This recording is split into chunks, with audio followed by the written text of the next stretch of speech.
warahmatullahi wabarakatuh. Para pemirsa, ini kasus Yusuf Mansur ini panjang sekali ini. Dia itu lebih rela itu berkasus di pengadilan daripada menyelesaikan masalah ini secara kekeluargaan. Itulah Yusuf Mansur.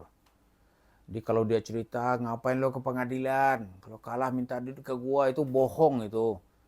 Udah diketok palu oleh pengadilan negeri, dimenangkan oleh pengadilan tinggi, dia masih ngotot aja. Nah, sekarang berita terakhir saya dengar itu klien Pak Zaini Mustafa, Ibu Lilis Siti Rahmah yang menggugat Yusuf Mansur dengan tuntutan 4 miliar 75 juta, dia harus membayar ke Ibu Lilis. Kemudian ada tuntutan-tuntutan lain yang kita dia harus penuhi. Untuk itu mari kita dengarkan perkembangan situasi ini dalam interview kita dengan Bapak Zaini Mustafa. Silakan Pak Zaini. Ya Pak Zaini, Ya, Assalamualaikum warahmatullahi wabarakatuh. Waalaikumsalam warahmatullahi wabarakatuh, ya Ustadz. Pak Zaini, ini kan ada perkembangan Ya, terbaru kita dengar nih mengenai hasil banding Yusuf Mansur terhadap perkara di Pengadilan Negeri Bogor, di mana ketika itu Ibu Lilis Siti Rahmah dimenangkan di dalam gugatannya terhadap Yusuf Mansur. Mungkin Bapak bisa cerita sedikit gitu. ya, jadi hasil putusan Pengadilan Negeri Bogor nomor perkara 147 itu dimenangkan Ibu Ilis Siti Rohmah ya selaku penggugat melawan Yusuf Mansur dan kawan-kawan. Yusuf Mansur kan di sana dinyatakan melakukan wan prestasi, kemudian dihukum untuk membayar kerugian material, baik itu keuntungan yang seharusnya diberikan oleh Yusuf Mansur dan kawan-kawan maupun pokok itu 4 miliar 75 juta. Itu sesuai dengan gugatan Bu Ilis lah gitu. Ya. Nah, kemudian atas putusan itu Yusuf Mansur banding, kemudian Yuda banding. Yusuf Mansur eh, tetap masih berkelit bahwa Yusuf Mansur itu bukan tidak terlibat dalam perkara itu. Kemudian si Andi Yuda salah satu tergugat juga si Dwi Andi Yuda ya. Yuda Dwi Andi ya itu mereka juga mengatakan bahwa mereka juga tidak terlibat begitu padahal faktanya kan memang menerima uang begitu. Hmm. Akhirnya mereka banding, kemudian dalam perkara 671 Pengadilan Tinggi Bandung itu dimenangkan, begitu. Hmm. Tetap putusan pengadilan dikuatkan oleh Pengadilan Tinggi. Kemudian Yusuf Mansur dan kawan-kawan saat ini sedang kasasi, Ustadz. Hmm. Kemudian karena mereka kasasi, lalu mereka menyerahkan namanya memori kasasi dua-duanya. Jadi Yusuf Mansur juga menyerahkan Dwi Yuda Andi. Yusuf Mansur itu sebagai pemohon kasasi satu atau awalnya tergugat dua atau pembanding satu. Kemudian Dwi Yuda Andi itu sebagai pemohon kasasi dua yang semula sebagai pembanding dua atau tergugat empat begitu ya. Sama-sama si Yusuf Mansur juga masih bertahan bahwa menurut mereka putusan pengadilan itu salah karena menurut mereka yang berwenang mengadili itu tetap pengadilan agama begitu. Yusuf Mansur Eh, sebenarnya dia Kalau Dwi seperti Andi Yuda itu ngaku terima duit ya, kalau Yusuf Mansur gimana? ya Ustadz. Kalau Yusuf Mansur dia ngaku Kalau terima duit. Yusuf Mansur itu tidak mengakui.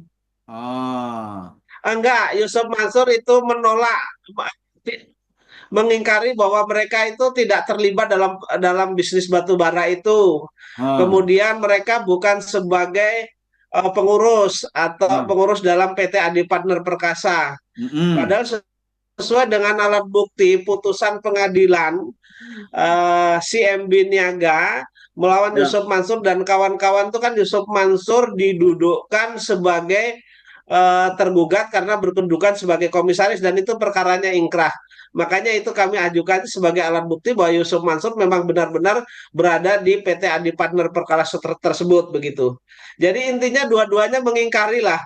Walaupun Dwi Yuda Andi ini menerima uang setoran dari penggugat, mereka juga mengingkari, alasannya saya tidak terlibat, saya kan cuma dititipin uang.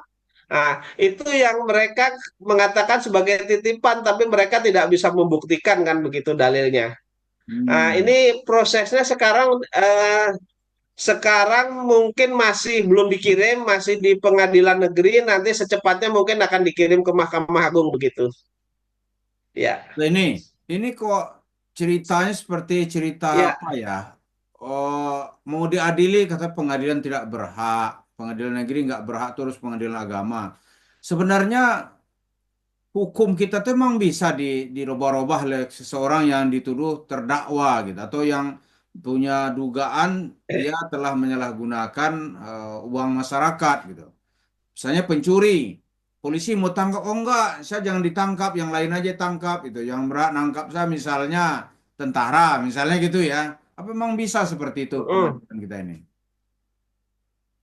Itu sebenarnya hanya dalih saja ya. Artinya Hmm. begini, kalau kita lihat fakta hukumnya kan, kenapa itu gugatan diajukan ke Pengadilan Negeri Bogor? Satu, karena di sana ada pilihan hukum. Hmm. Terus kemudian yang kedua, kenapa itu diajukan? Karena ini kan luar prestasi. Kalau kita lihat dari isi perjanjian, kemudian gugatan maupun jawaban, itu kan one prestasi. Gugatan ini terjadi karena ada one prestasi, di mana ada kesepakatan di antara penggugat dengan Yusuf Mansur dan kawan-kawan sebagai tergugat itu dalam bisnis batu bara. Sementara penggugat ini kan sudah menyetorkan modal. Kemudian Yusuf Mansur dan kawan-kawan tidak membagikan keuntungan dan tidak mengembalikan modal. Jadi menurut hemat saya sesuai dengan ketentuan hukum yang berlaku, maka yang berwenang mengadili itu adalah Pengadilan Negeri Bogor. Tetapi kan mereka berkilah ini, tapi ya nggak apa-apa. Mereka berkilah, oh ini apa bisnisnya ekonomi syariah, bisnis syariah begitu. Mereka mengatakan sehingga yang berhak mengadili adalah pengadilan agama. Nggak apa-apa Ustadz, kita ikutin saja pola gerak mereka ini. Kalau nanti misalnya pengadilan mengatakan bahwa ini memang kewenangan pengadilan agama, ya nanti kita gugat lagi di pengadilan agama. Ketika nanti di pengadilan agama dia mengatakan bahwa ini kewenangan pengadilan negeri bukan kewenangan pengadilan agama, tinggal kita nanti minta fatwa ke Mahkamah Agung. Kalau perkara seperti ini, siapa yang berhak mengadili? Begitu saja, Ustadz. Kita Begitu ya. ikutin saja. Ikutin Semakin aja ya. lama perkara ini berjalan, ya Ya. semakin lama perkara ini berjalan kan akan ada ujungnya juga, Ah, akan berjalan dari hulu sampai ke hilir, kemudian akan sampai ke ujung juga, dan semakin lama publik semakin tahu track record dari Yusuf Mansur dan kawan-kawan ini. Kita ikutin saja, tenang-tenang saja Ustadz itu. ya. Tapi Ya, nampaknya ya kasusnya lama sekali Pak Zaini. Dia pandai sekali meloncat dari satu argumen ke argumen lain gitu. Sehingga yang jadi kambing hitam ya. sepertinya ya, itu pengadilan pengadilan agama itu seolah-olah ya nampak itu sebagai cara untuk menyelamatkan diri gitu. Ya, jadi sesuai dengan ini kan Yusuf Mansur pandai mengulur-ngulur waktu. Kalau misalnya kita misalnya waktu pada saat batu bara ini baru meledak, eh, kemudian tidak ada tidak ada pembagian keuntungan, tidak ada pengembalian modalnya juga tidak dikembalikan. Nah, mereka kan berusaha bagaimana caranya investor ini lupa, sehingga mereka mengatakan ya udah ane cicil. Nah, satu dua kali hilang. Ini harapannya sama lah, mengulur-ngulur waktu. Ah, makanya sudah tidak ada kesabaran lagi ketika sudah hampir 12 tahun itu, maka saya harus bergerak, dan ini kan belum daluarsa. Waktunya Ya. masih lama. Mereka akan mempergunakan dalih apapun ke kanan ke kiri nanti kita ikutin. Akhirnya kita giring juga, nanti akhirnya ada endingnya begitu. Ada akhirnya. Pak Dan Zaini, semakin itu lama dalam polemik ini berjalan, ya, itu publik semakin tahu track record Yusuf Mansur dan kawan-kawan begitu. Ya, Zaini itu kalau kasus perdata seperti cerita isu Mansur ini menggelapkan uang masyarakat, katakanlah begitu ya. Itu lama baru kedaluarsanya berapa lama gitu? kalau perkara pidana itu kan kadaluarsanya 30 tahunan. Oh, masih lama lah ya. 30 tahun dan ini menjadi ini loh nanti Ustadz. Artinya eh, menjadi warisan dari Yusuf Mansur. Katakanlah Yusuf Mansur nanti pada saat proses ini Yusuf Mansur misalnya dipanggil oleh Allah Subhanahu wa taala untuk menghadap atau meninggal, nanti kita gugah ahli warisnya. Ya, karena ini kan perkara perdata dan ini perkara sedang berjalan. Artinya kalau ini perkara berjalan sehingga tidak ada dong anunya. Kalau ini perkara berjalan sampai dengan akhirnya tidak ada kadaluarsanya begitu Ustadz, masih berjalan. Kita kan sedang berjalan begitu. Ya. Pak Zaini, ini mengenai Yusuf Mansur kan sekarang Ya, melakukan kontra apa terakhir nih? Apa melakukan memori kasasi gitu ya. Kan di pengadilan negeri menang, di ya. pengadilan tinggi Ibu Lilis menang. Itu berapa persen itu kemungkinan Eh, ada penyimpangan sehingga dia bisa kalah di Mahkamah Agung gitu. Kalau saya meyakini sesuai dengan hukum acara, sesuai dengan hukum acara, kemudian sesuai dengan juga hukumnya, sesuai dengan alat bukti, fakta persidangan, saya masih berkeyakinan bahwa Ibu Ilis Siti Rohmah ini masih di atas angin. Artinya potensi kemenangan menurut saya masih 99% gitu. Yalah Pak ini Mudah-mudahan, mudah-mudahan nanti dalam tingkat kasasi ya, kalau nanti tingkat kasasi atau misalnya sampai PK kita dapat majelis hakim yang amanah begitu saja.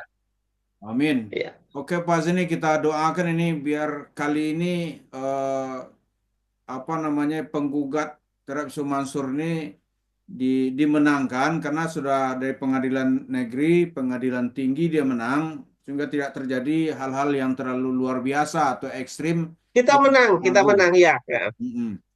Oke Ya. Pak Zini, terima kasih. Semoga kita akan Ya. melihat bahwa yang benar itu nampak benar dan yang batil itu nampak sebagai suatu kebatilan. Amin Pak amin. Zini, ya Itu terima memang kasih yang ya. yang kami Mudah-mudahan. kejar itu Ustadz ya. Ya, terima Ya. kasih Pak Zeni. Ya. Nanti kita sambung lagi. Sama-sama ya. Ya, Assalamualaikum warahmatullahi wabarakatuh.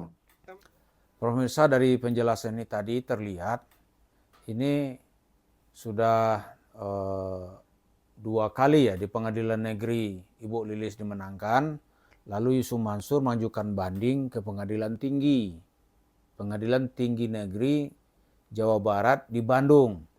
Pengadilan tinggi kembali membenarkan keputusan pengadilan negeri pengadilan negeri Bogor bahwa yang disidangkan terhadap Bu Lilis itu benar gitu.